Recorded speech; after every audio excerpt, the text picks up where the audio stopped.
31শে মে ও জ্যৈষ্ঠ মাসের ১৬ তারিখ শনিবার দিন আমাদের গ্রামের গ্রাম্য দেবতা বাবা গঙ্গাধরের কাজল উপলক্ষে গামার গাছ কাটার কিছু অংশ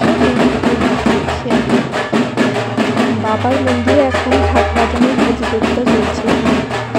প্রতিযোগিতা শেষ হলেই গাছ কাটতে দেওয়ার বাবার কাছে ফুল চাপানো হবে এবং সমস্ত ভক্তরা মিলে গামার গাছ কাটার উদ্দেশ্যে রওনা দেবে।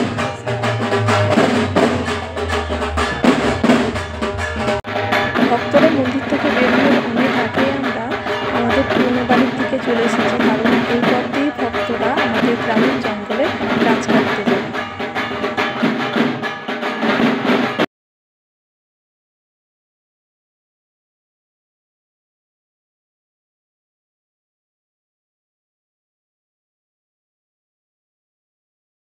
ছোটোবেলায় মা কাকিমারাও আমাদের নতুন বস্ত্রের ওপর এইভাবে শুইয়ে রাখত, যাতে গামার গাছ কাটতে যাওয়ার পথে বাবা গঙ্গাধর ও তার ভক্তদের পায়ের ধুলো আমাদের শরীরে লাগে এবং আমাদের শরীর রোগমুক্ত থাকে।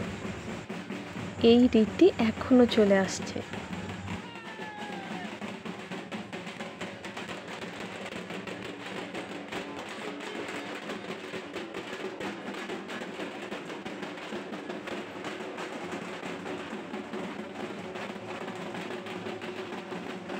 আমরা 3 বান্ধবী মিলে এবার আস্তে আস্তে জঙ্গলের পথে রওনা দিলাম গামার গাছ কাটা দেখতে।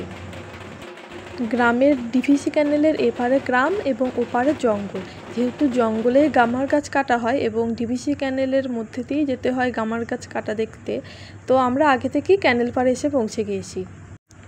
আর এসেই দেখি ক্যানেল পাড়ের জমিগুলোতে প্রচুর পরিমাণে পদ্ম ফুল ফুটে রয়েছে।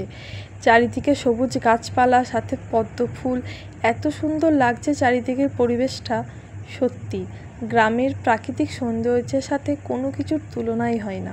প্রতি বছর এই সময়টায় জলটা কমে যায়, এখন শুকিয়ে যায়, কিন্তু এবছর যেহেতু বৃষ্টি হয়েছে তাই অনেকটাই জল কমে গেছে, তাই আর সাহস করে ওখানে